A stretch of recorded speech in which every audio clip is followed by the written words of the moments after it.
So I just had to take an emergency trip out to our land. We've got a chunk of acres that we're building a homestead on and building a cabin, and have been working on it for about 5 years. Sorry, I got a fat cat on me. There we go. And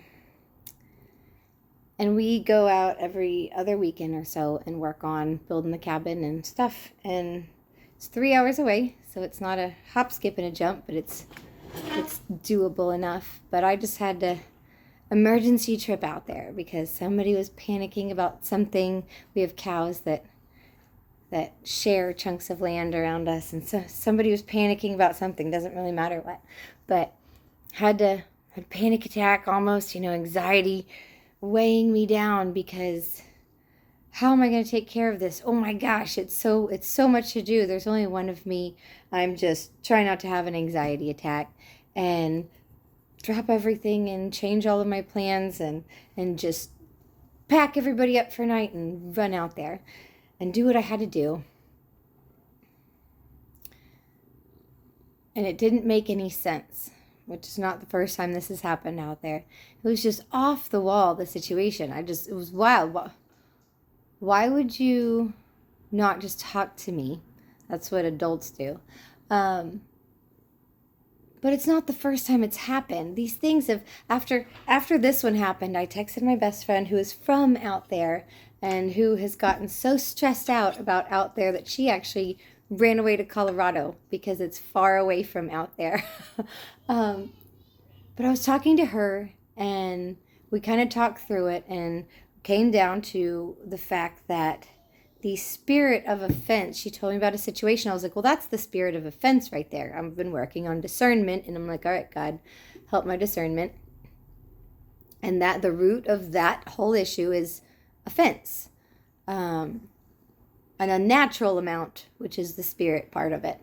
And then best friend chimes in with, listen, I have lived out there for so long, and my whole life, the level of offense is just wild and off the wall. Like, it is just unreal. The wild, violent level of offense running rampant out there.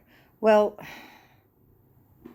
yeah, it was the day that they texted me and said, oh, we're panicking about something. You need to come out and fix it now. And I had talked to best friend. I was like, I think that God's letting me know that he's not moving me to a tiny town with a population of 170 because it's like a toddler training ground for how to be a spiritual leader or how to be these offices God is calling me to be or has called me to be. It's not, oh, a tiny town, that's easy. I can start there for sure. I may not be able to make a difference in a city, but I could start in a little tiny town and see what happens. I can make relationships out there. Turns out it's not a little toddler training ground. It's actually a spiritual warfare ground. It's like a stronghold, spiritual stronghold for something. And I told best friend that, and she said, I have been telling people that for years and they think I'm crazy. So then when I talked to her more about what was actually happening, she's like, yeah, the spirit of offense has been wildly strong out there since I've known it. Which means I'm not moving the country to just relax. God has been upping these plans with every week that I progress in this growth. It's gone from moving out to the country to relax to, no, you're gonna go spread the fire out there. They need your fire. Oh yeah, because it's a stronghold, not a tiny little peaceful place. And then spirit of offense is one of the hard ones to mess with because that gets people suing you for just no reason or burning your house down while you're looked the other way for no reason. The spirit of offense is a really rabid, vicious, unstable thing. Most spirits are, but this one's fun. And my very first thought was, God, can I have a different assignment? Yeah, I don't actually feel that. I don't actually want that. But that was the first thought is, oh goodness, I don't know that I'm big enough to fill those shoes, God. And he's like, you don't have to worry about the future. You just worry about today. and what I need you to do today. You're more than plenty to fill the shoes I have for you today. And that's true. I got the kids out of bed and dressed, and we drove back from the land, and we went to the prayer room. So the fun part of the story is we pulled in town and went straight to the prayer room that they were having at 12. And the difference between the environment out at the land and talking with those people and trying to work with them, and in that prayer room. I mean, it started raining. And then, I believe you. And then the conversations I had with my fellow church family after the prayer room, it's just a night and day difference. And suddenly all the stress from the last couple days seems like nothing, because I got an hour and a half at church with a couple family members. It's so wildly important who we surround ourselves with.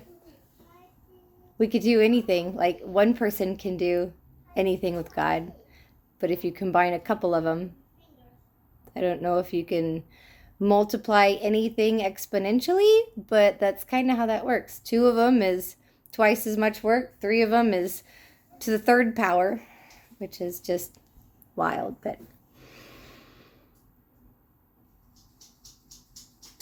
I've never had a church family that has been as united in seeking the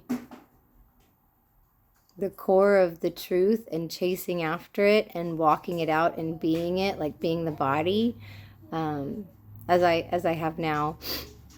And it is wildly refreshing to be a part of it, so that I can come back from 3 days of absurd stress with people just throwing anxiety at me left and right. And then it just takes an hour in that building and suddenly it's all gone. So, noted. Find myself an amazing church family. Good time.